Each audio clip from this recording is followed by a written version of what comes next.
प्रातः क्लास चल रहा था 14/9/1968 शनिवार को। तीसरे पेज के मध्यांत में बात चल रही थी। नई दुनिया में एक धर्म होता है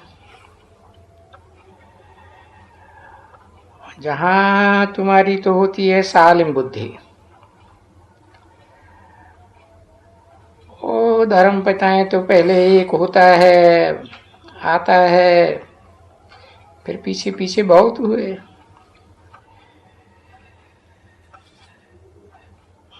फिर एक धर्म से अनेक धर्म हो जाते हैं। बहुत नंबरवार आते रहते हैं मठपंथ संप्रदाय। अभी तो बाप आकर खुद समझाते हैं,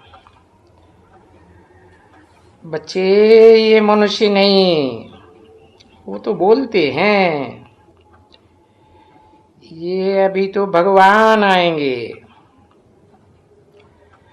ये कलयुग पूरा होगा। उस कलयुग को 40,000 वर्ष होंगे। तो इसको फिर कहा जाता है घोर अंधियारा। तो पहले घोर अंधियारा, फिर घोर सोजरा। तो देखो, घोर अंधियारे में जब कहा जाता है कि ज्ञान सूर्य प्रगटा घोर अंधियारे में, तो अज्ञान अधीर विनाश।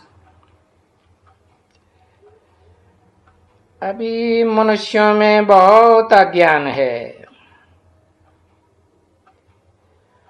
और जब बाप ज्ञान सूर्य आते हैं, इनको कहा जाता है ज्ञान का सागर। उनको ज्ञान का सूर्य भी कहते हैं। तो जब आए करके समझाते हैं, तुम्हारा ये जो अज्ञान है, ये भक्ति मार्ग का ज्ञान है। ये सब भक्ति मार्ग का ज्ञान मिट जाता है एकदम, और तुम याद करते करते करते प्योर बन जाते हो। तुम्हारी सारी विकारों की खाद निकल जाती है। इसको बाबा ने कहा ना, योगाग्नि। और उसको कहा जाता है कामाग्नि। इसको कहा जाता है बाप को याद करने की अग्नि। देखो कितना अंतर है। वो काम की अग्नि काला बनाती है, और ये शिव बाबा की योग अग्नि गोरा बनाती है। इसलिए देखो, पूरा कृष्ण का नाम यही रखा है, श्याम सुंदर। क्यों श्याम सुंदर नाम क्यों रखा है? अरे इसका अर्थ तो तुम बच्चे समझते हो, और तो दुनिया में कोई जानते नहीं है। बहुत मनुष्यों का नाम रख देते हैं श्याम सुंदर, जानते तो हैं नहीं कि जो भी शास्त्रों में जो भी नाम है वो काम के आधार पर है।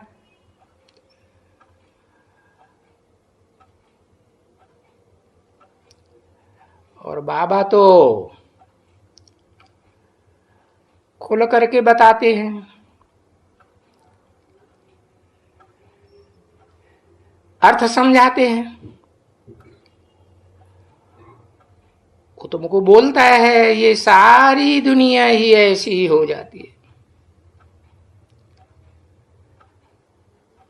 नहीं तो पहले पहले सतयुग में देखो स्वर्ग कितना सुंदर।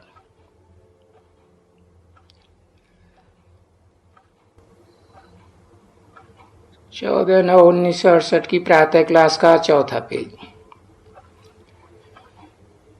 तीसरी लाइन।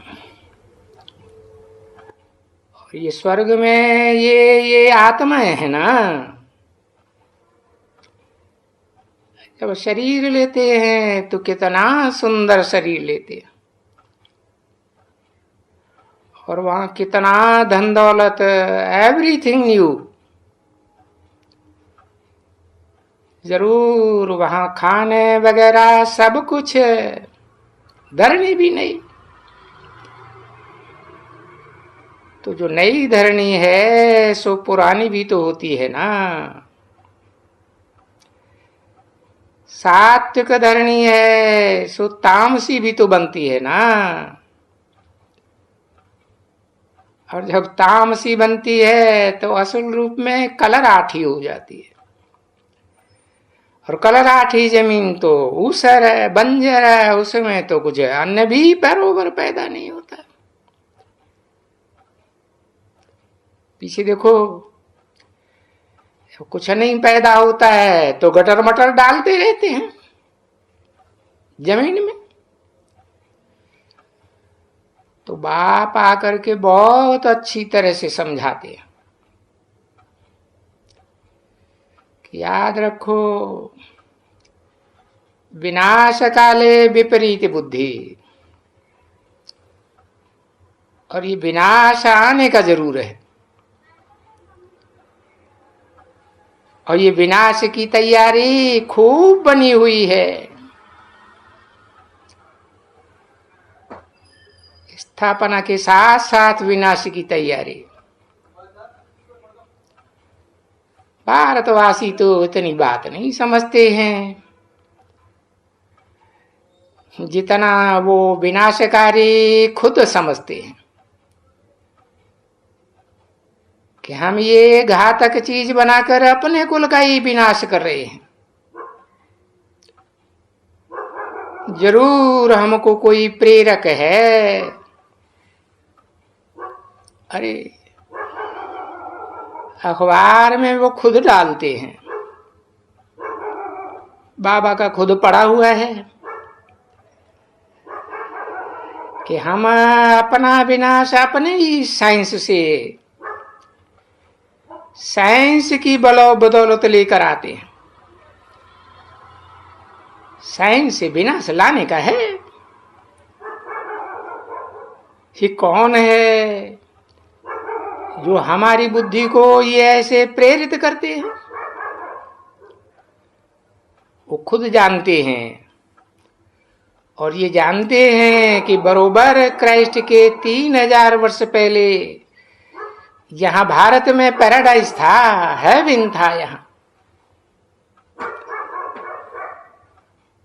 अभी उनको बेचारा जानते नहीं है, परंतु जब उनको समझाओ तो वो समझते हैं। ये जो गॉड एंड गॉडेज है तो जरूर इनका राज्य होगा। और भारत में कहते भी हैं कि भारत सबसे प्राचीन देश है,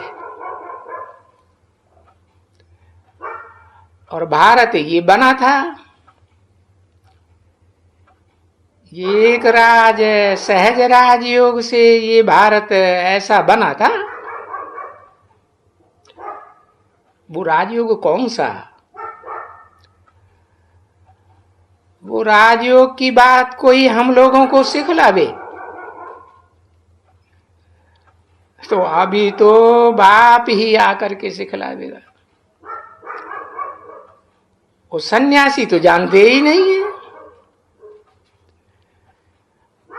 बाकी वो सन्यासी जाते हैं विलायत में राजयोग सिखलाने के लिए। ये एडल्ट्रेशन उनकी लगी पड़ी है, ठगी है। कितनी भारी ठगी है। ले आते हैं पकड़ पकड़ के। देखो, कहते हैं ये महर्षि राजयोग सिखलाते हैं। अब योग आके सिखलाते हैं, बोलते हैं भाई शराब भी पियो, अंडे भी खाओ, वो भी खाओ, ये भी खाओ। अभी वो सहज राजयोग कैसे सिखलावेंगे? जैसा अन्न वैसा ही मन बनेगा ना, तो मन कंट्रोल कहां से होगा? जानवर बुद्धि ही बनेंगी ना। अरे वो मनुष्य को देवता कैसे बनावेंगे? तो सब ठगी लगी हुई है। बस ये ठगी करते हैं ना, और बहुत ठगी करते हैं, तो इनका जन्म भी बहुत ही गंदा होता है। ये सन्यासियों में भी, अरे बच्ची, ये सन्यासियों में भी बहुत बीमार पड़ते हैं। बाबा ने बहुत देखे हैं अर्धंग वाले सन्यासी। अरे ये ऐसे मैट चैप्स बन जाते हैं और उनको पता ही नहीं पड़ता है। समझे ना कि कौन है? बाबा ने समझाया ना, ये मनुष्य तो बेचारे समझते हैं, कोई चरिये को देखेंगे ना, बोलेंगे अरे ये तो 7वीं भूमिका में पहुंचा हुआ है चरिये, यानी बाबा का देखा हुआ है। जब वो कहते थे, और हम तो बंदर खाते थे, क्या इनकी इस अवस्था को 7वीं अवस्था, 7वीं, 6ठी, 5वीं, ये क्या है अवस्थाएं? कुछ समझते नहीं थे, छोड़ देते थे बस। क्योंकि साधु संतों के पिछाड़ी तो फिरते थे ना, तो ऐसे ऐसे भी देखे, तो समझते हैं कि ये चरियों को एकदम, मैडचैप्स को भी भगवान कह देते हैं। अब ये सब हैं तो मैडचैप्स ना, अरे ये तमो प्रधान है, और सबको कह देते हैं कि सब में ईश्वर है। तो इतनी फिर मैड आत्माएं, इतनी मैड बन जाती है चरिया खरिया, जो अपन को खुद ही गालियां देती फिरती है। हम टिक्कर का भी जन्म लेंगे, ऐसे ही हुआ ना फिर। और फिर देखो 84 जन्म से भी पूरा नहीं पड़ता है, ऐसे ऐसे कहने से तो 84 लाख जन्म से भी पूरा नहीं पड़ता है। पीछे ठिक्कर भीतर में कह देते हैं। तो देखो कितनी गालियां देते हैं, हो फिर पापात्मा बन जाते हैं। बन जाते हैं ना बच्ची, सब पापात्मा। बाप ने समझाया है, ये जो बड़े बड़े सन्यासी हैं, जो ईश्वर को कुछ समझते ही नहीं, वो अपन को ईश्वर समझते हैं। वो हिरण्याकश्यप हैं, उनकी आखानी लिखी हुई है। वो भक्ति करते थे तो उनसे बोला भक्ति नहीं करो, हमारी पूजा करो। फिर उनके पीछे युद्ध लगती है, और फिर वो ऐसे ही लिखा हुआ है, जो उनके ऊपर अत्याचार हुए ऐसे ऐसे करते हैं कि जिसने हमारे बाप को मारा है। क्या ऐसी कोई कथा है? बहुत हाँ, किसी किसी ने कहा प्रहलाद की कथा, उसको मारा और मार ही गए। तो बाप बैठ करके ये समझाते हैं, ये आत्मा कितनी ऊंच और कितनी ऊंच, देखो पुनर्जन्म लेते लेते तमो प्रधान बन जाती है। किस आत्मा की बात बताई? अभी नाम लिया ना, प्रहलाद का। फिर क्या हालत हो जाती है, अभी देखते हो ना। अभी तो तुमको बताया ना, तभी तुम स्वर्ग स्थापना की सारी एक्टिविटी करते हो, फिर तो स्वर्ग ही होते हैं, फिर तो कुछ दूसरा होता ही नहीं है, और फिर वहां दूसरा कोई धर्म भी नहीं होता है जिसके लिए अभी तुम पुरुषार्थ करते हो। एक धर्म, एक राज्य, तो अभी पुरुषार्थ के लिए भी बच्चों को कहते हैं, बच्चों अभी विनाश तो होने का है।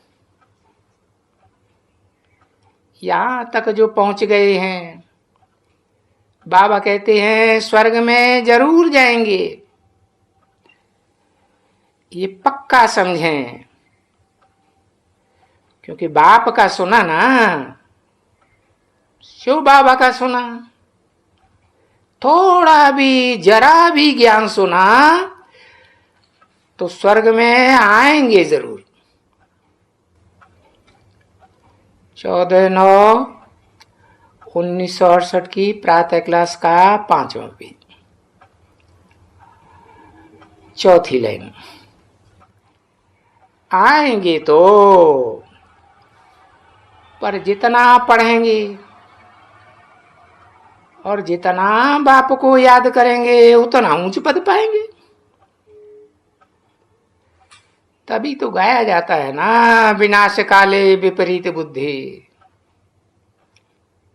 विनश्यते, पद का विनाश हो जाता है। तो ये अभी विनाश का काल है और सबके लिए है। गाया जाता है विनाश काले प्रीति बुद्धि, और बिल्कुल प्रीति बुद्धि, कोई फिर विपरीत बुद्धि। और भाई जो बिल्कुल प्रीति बुद्धि, उनके बुद्धि में सिवाय बाप के और कोई भी ध्यान में नहीं आएगा, ना कोई याद करेगा। तो वो ये पद पाए सकते हैं, ऊंचे पद पाए सकते हैं, समझे। और स्कॉलरशिप नंबर 1, इसको कहा जाता है स्कॉलरशिप। तो इस बेहद की पढ़ाई में बेहद की स्कॉलरशिप है। तो देखो क्या मिलता है बेहद की स्कॉलरशिप में। अभी मेहनत करनी चाहिए ना, रेस करनी चाहिए। इसको कहा जाता है रेस, कंपटीशन, क्योंकि ये ईश्वरीय लॉटरी है। किस बात की लॉटरी? किसी की लॉटरी? याद करने की लॉटरी, याद करने की, देवी गुण धारण करने की। और फिर जबकि राजा रानी बनना है तो प्रजा भी बनानी है।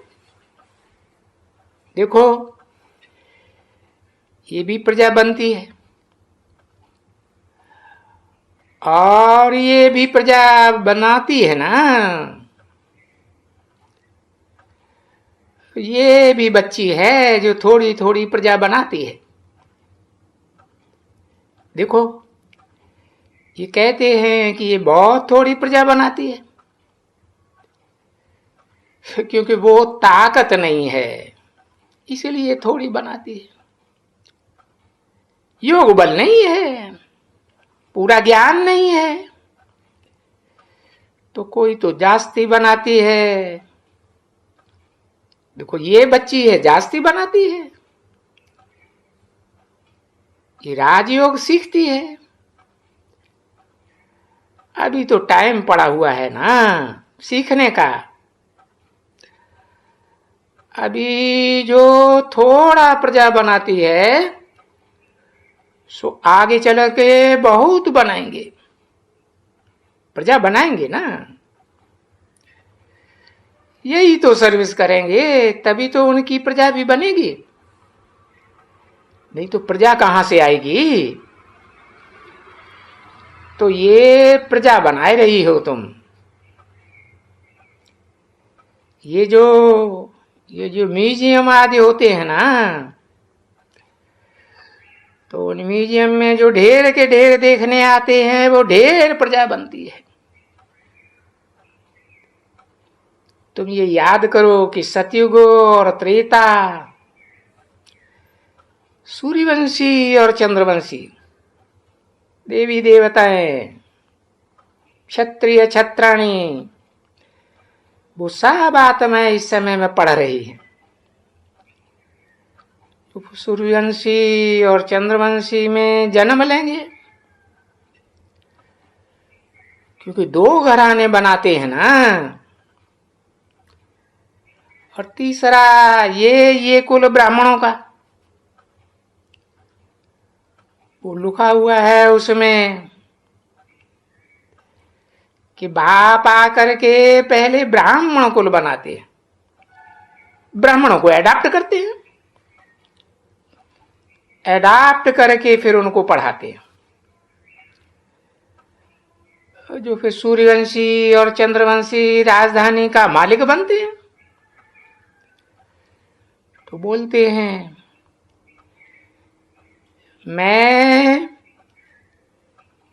मैं एक कुल और दो डायनेस्टी स्थापन करता हूं। ये तो कुल है, इसमें राजा ही नहीं है,